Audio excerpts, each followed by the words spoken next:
Па по 11 годишно окупирање на државата, нејзино темелно материјално опустошување, духовно опустошување,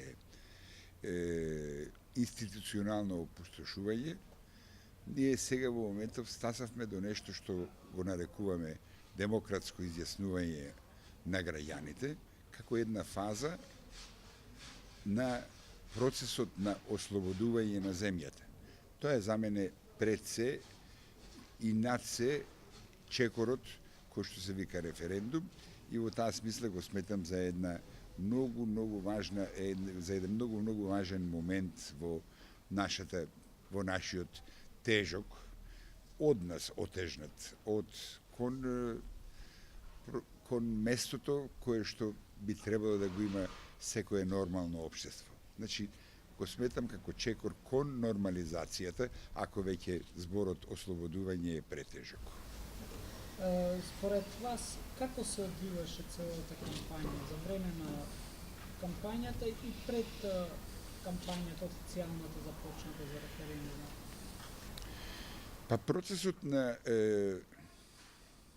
доаѓање до овие моменти, кој што ги нарековме, нели, референдум, всушност започна во оној момент кога на изборите во декември 2016 година политичките групации или партии беа носители на овој процес, го добија мнозинството во парламентот, на изборите, во парламентот се стекнаа со мнозинство и фактички од 1. јуни 2017 година, откако ја добија довербата на парламентарното мнозинство, го почнаа процесот на заздравување или доослободување на земјата. Во тој процес многу беше битно да се обнови патот на Македонија кон овие големи интеграции, битни интеграции, важни интеграции, интеграции кои што ќе ни обезбедат долг живот, долг обстанок, поквалитетен живот.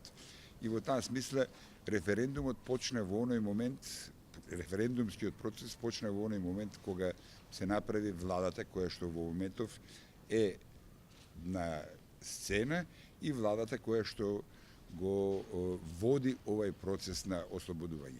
Друг е проблемот, друга е маката, друга е темата на тоа како тој процес се води, дали доволно брзо, дали доволно квалитетно, но тоа е тема за која што се разбира. Некоја друга прилика ќе го заслужи нашето внимание. Што после референдумот? Па несомнено е прво дека на референдумот ќе имаме сосема успешен резултат. Тоа е многу важно. А после референдумот не очекува можеби парадоксално, но и потешкиот дел на работата. Прво, во тоа не го сметам она што ќе биде парламентарна процедура за модифицирање на уставот согласно на договорот што го постигнавме со нашиот сосед Грција. Тоа е еден дел.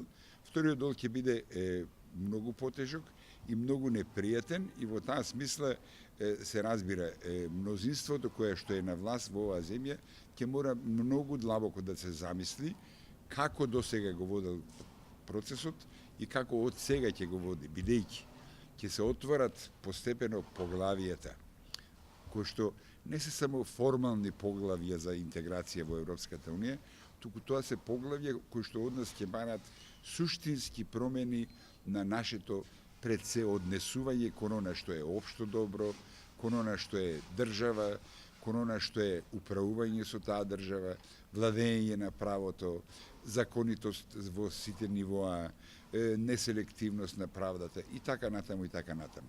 Во таа смисла велам, ние во недела ќе ги изгласаме тие работи или ги изгласавме.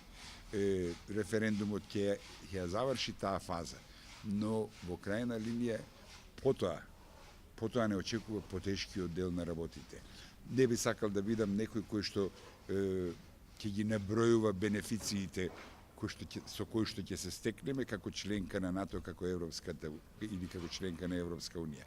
Не, тоа не се бенефиции кои што ќе подразбират дека од чешмите ќе потече млеко или нели мед ќе има на сите страни. Напротив, ќе бара многу работа од нас, но во поинаков амбиент, во поинакви услови, со полесно дишење, побогат кислород.